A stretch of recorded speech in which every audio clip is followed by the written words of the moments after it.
Communion is something that we do every single week here at FCC Fairfield. And if we're not careful, it can become mundane or just the, hey, this is what we do after musical worship, and can become routine.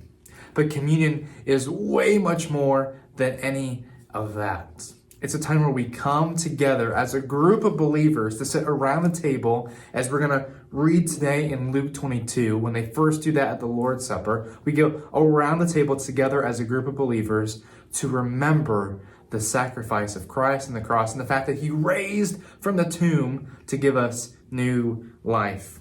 I want to read a few verses in chapter 22, starting in verse 20. After supper, he took another cup of wine and said, "This cup, my new covenant between God and his people, an agreement confirmed with my blood, which is poured out as a sacrifice to you." His blood is redeeming blood on our behalf. I don't think we think about it enough that the cross was absolutely terrible. See, the Roman government had to come up with the most intense, torturous, painful, long-suffering death that they could, and that was the cross. And so the cross was reserved for some of the worst criminals in the Roman Empire.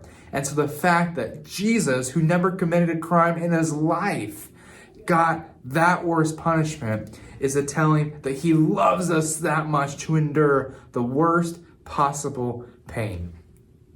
But it also says this, that they deemed Jesus a criminal on our behalf. See, we are the ones with our sin that put him on that cross. We should be the ones up on that cross because we are the criminals. See, God cannot stand sin. He can't be around it. He can't commit a sin. It goes against his character. And for that, because we sin, we're automatically enemies and criminals against God. And so we deserve to be on that cross. And yet Jesus steps in, goes on that cross, says, "Hey, I'll take your place. I'll pour out my blood on your behalf so that you may have a restored relationship with God and be redeemed in my name."